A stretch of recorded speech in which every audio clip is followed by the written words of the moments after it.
సమాధానం కావాలా? అవును, కావాలి. అయితే ఆగండి, ఆయన్ని పిలుచుకొస్తాను.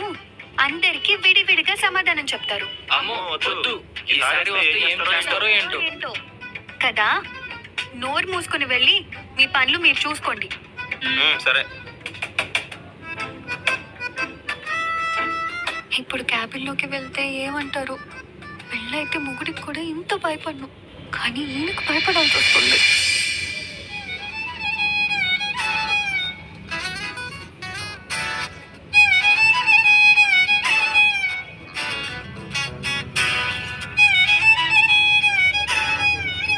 ఏంటి రుద్రాణి గారు, టిఫిన్ ప్లేట్లో ఉంటే తినకుండా దిక్కులు చూస్తున్నారు?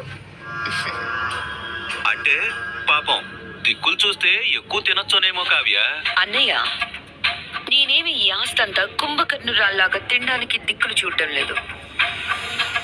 మరి ఇంకెందుకు చూస్తున్నావు? ఒకేసారి ఆ సురస రాక్షసిలాగా మింగేయాలని చూస్తున్నావా?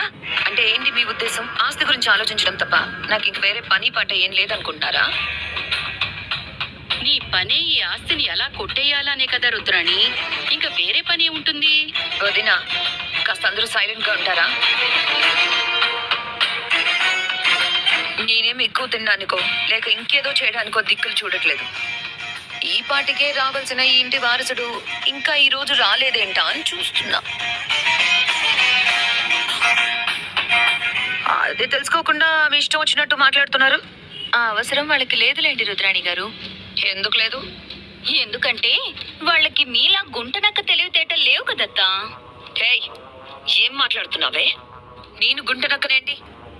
మరి లేకపోతే ఏంటి రుద్రాణి గారు, మీలా పక్క వాళ్ళ విషయాల్లో దొంగతనంగా వినేవాళ్ళని అలాగే అంటారు.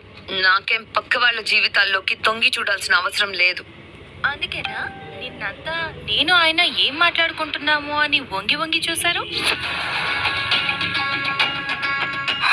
చూస్తుంది కావ్య, ఎందుకు చూడదు? తొంగి తొంగి చూస్తుంది, వంగి వంగి చూస్తుంది. ఎందుకంటే మా అత్తవన్నీ దొంగ బుద్ధులు కదా. ఓసై నిన్ను. ఏంటి రాహుల్, ఈరోజు పొద్దు పొద్దునే పూల రంగంలో తయారై వస్తారు? ఎక్కడికి వెళ్తున్నావు ఏంటి? నాకు అర్జెంట్ మీటింగ్ ఉంది కళ్యాణ్. ఆఫీసే లేనోడికి అర్జెంట్ మీటింగ్ ఏంటో? అంటే ఏంటి స్వప్న, జాబ్ చేయకపోతే ఇంకేం మీటింగ్స్ ఉండవా? మీటింగ్స్ ఉండొచ్చు అనుకో, కానీ మీటింగ్ కి ఇలా దసరా బుల్లోడి గెటప్ లో వెళ్తారా? నేను ఎలా వెళ్తే నీకెందుకు? నీ ఇన్వెస్టిగేషన్ ఏమైనా ఉంటే స్టేషన్ లో చూసుకో, నా మీద కాదు. మమ్మీ, నేను బయటికి వెళ్ళొస్తాను. వెళ్తే వెళ్ళవు గానీ టిఫిన్ చేసి వెళ్ళు. లేదు మామ్.